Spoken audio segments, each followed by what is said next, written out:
Asambleísta Patricia Sánchez. Muy buenas noches, señor presidente de la Asamblea, compañeros asambleístas todos. Si me pueden ayudar, necesito compartir pantalla, ¿sería tan amable? Pito, ayúdame.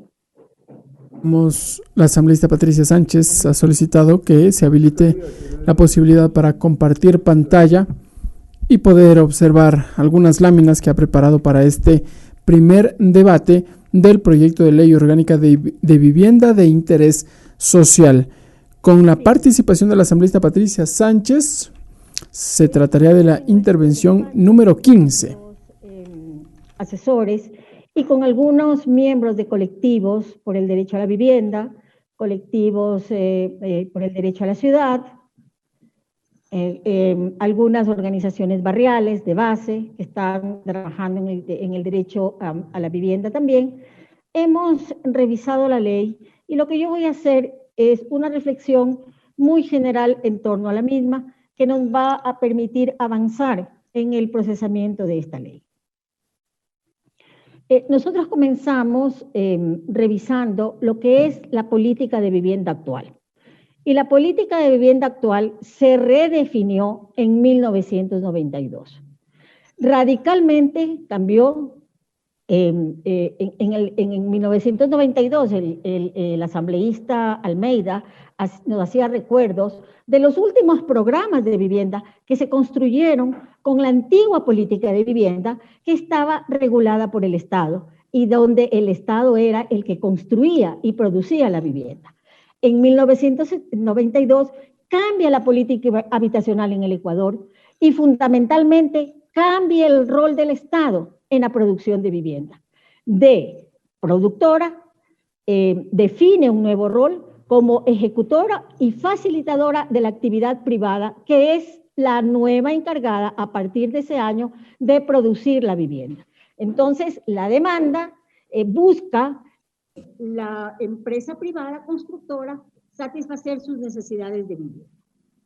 Con estas reformas, lo que hicieron es que tanto la Junta Nacional de Vivienda, que era la encargada de construir, y el Banco Ecuatoriano de la Vivienda, que era la encargada de receptar el ahorro con el que las familias iban después a financiar su vivienda, se fusionaron, desaparecieron y se fusionaron en lo que se conoce ahora como el MIDUBI, el Ministerio de Desarrollo Urbano y Vivienda, que integra tanto parámetros de vivienda como de urbanismo. Y como prioridad el normar la política habitacional en el Ecuador.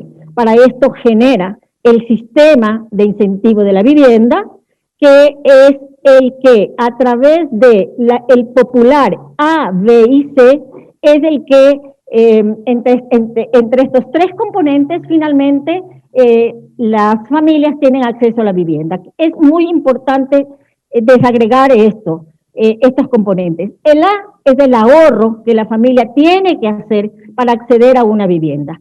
El B es el bono o el subsidio habitacional que el Estado, facilitador de la actividad privada, otorga para la construcción de esa vivienda.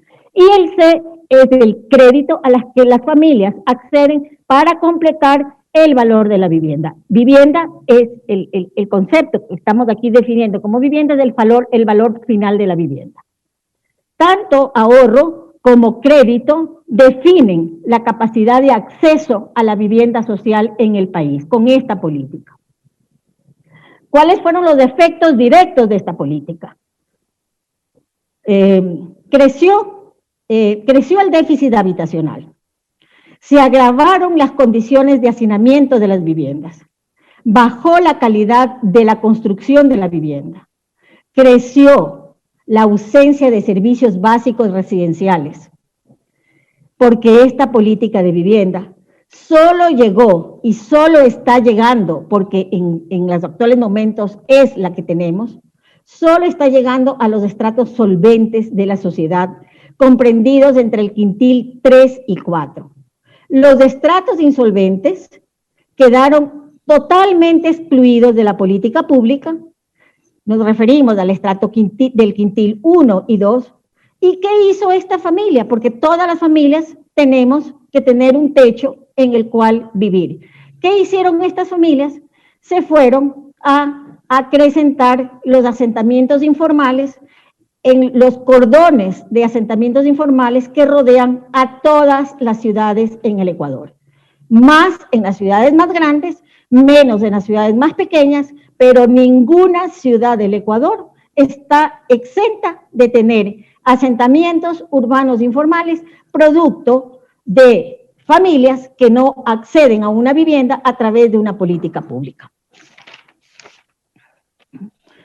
A esto se suman las altísimas regulaciones de los municipios para conceder viabilidad a las propuestas de hábitat popular.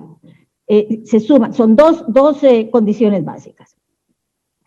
Sin embargo, pensamos que la ley es necesaria, que la ley necesita, porque la realidad del país es esto, lo que ustedes, señores asambleístas, están viendo en esta diapositiva. El déficit habitacional en Ecuador llega a 3.100.000 viviendas. Un déficit que está en las zonas urbanas y también en las zonas rurales del país. Y que lo podríamos definir en dos grandes formas de expresión de ese déficit. Un déficit cuantitativo, número de viviendas, 600.000 viviendas nuevas que se deben construir, porque estas 600.000 no admiten mejoramiento de ningún tipo o son familias que se forman y que requieren una vivienda. Y 2.500.000 viviendas de estas 3 millones que estamos hablando tienen un déficit cualitativo. Eso significa que son viviendas que están 2 millones de ellas construidas con materiales de mala calidad, 1,5 millones de estas carece de servicios básicos como agua potable, alcantarillado, vías de acceso, básicamente esos, y 1 millón de estas viviendas, las familias que las habitan viven en condiciones de hacinamiento. Estas cifras, que ya son tremendamente horrorosas, que son tremendamente denigrantes y que muestran las condiciones paupérrimas de vida en las que están viviendo muchas de las familias ecuatorianas, se amplificaron en esta última pandemia, sobre todo cuando la política sanitaria mundial fue quédate en casa. ¿En qué casa? Sin pisos, sin techos, casas de 36 metros cuadrados, como un asambleísta dijo, con 6, 7, 8 miembros de la familia. Cuando le decían a la familia, lávate las manos, ¿con qué agua? Si estamos viendo acá que 1,5 millones de viviendas no tienen acceso a agua. En Guayaquil, 200.000 familias que viven en la zona de Monte Sinaí no tienen agua por tubería. Pagan el agua más cara del Ecuador. Pagan el agua más cara que nosotros asambleístas que la estamos pagando. Pagan 5 veces más el costo del agua estas familias, las más pobres de Guayaquil y del Ecuador tal vez. ¿Qué es lo que nosotros pensamos que deberíamos aportar a esta ley de vivienda que la necesitamos? Que es urgente que exista en el Ecuador por las terribles cifras de déficit que ustedes están viendo. El Ecuador necesita una ley de vivienda bajo principios claros. ¿Cuáles son estos? La política de vivienda debe ser tarea del Estado. No puede seguir siendo la vivienda social un emprendimiento ejecutado solamente como proyectos inmobiliarios, porque estamos viendo que justamente el haber dejado que solamente la actividad privada tenga injerencia sobre la producción de vivienda social, cuando sabemos y legítimo es el interés de la empresa privada de ganar, lo que hace es, cuando el mercado regula un servicio, lo que hace es excluir de ese servicio a la gente que no tiene capacidad de pago de ese servicio. Y eso es lo que ha pasado con la ciudad, con el tema de la vivienda. Una política de vivienda que promueva, financie, controle y regule el acceso al suelo, a la vivienda y a los servicios básicos para todos los ecuatorianos.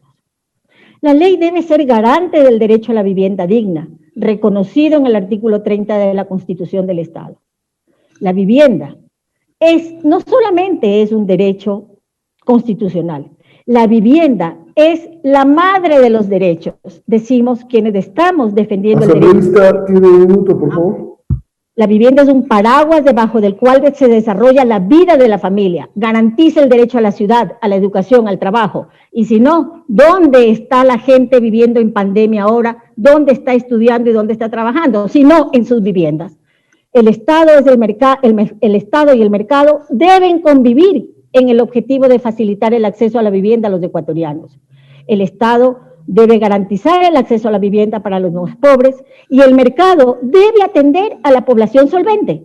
Una ley no puede excluir a ninguno de los dos sectores, deben convivir y cada uno debe atender a los sectores correspondientes. Una ley de vivienda que reconozca todas las formas de producción y propiedad de la vivienda, la autoconstrucción, la producción asistida, la vivienda unifamiliar, la vivienda multifamiliar, la vivienda colectiva, la vivienda comunitaria. Una de las grandes debilidades de esta ley, de la que estamos nosotros revisando, es que solamente está destinada a resolver el problema administrativo y financiero de la vivienda vista como un producto que se la realiza en el mercado para determinado tipo de familia. Y eso es absolutamente excluyente y lo que va a hacer, si no se corrigen y si no se integran a esta ley que la necesitamos, lo que va a hacer es seguir generando sociedad inequitativa. Muchas gracias, señor presidente, compañeros. Gracias.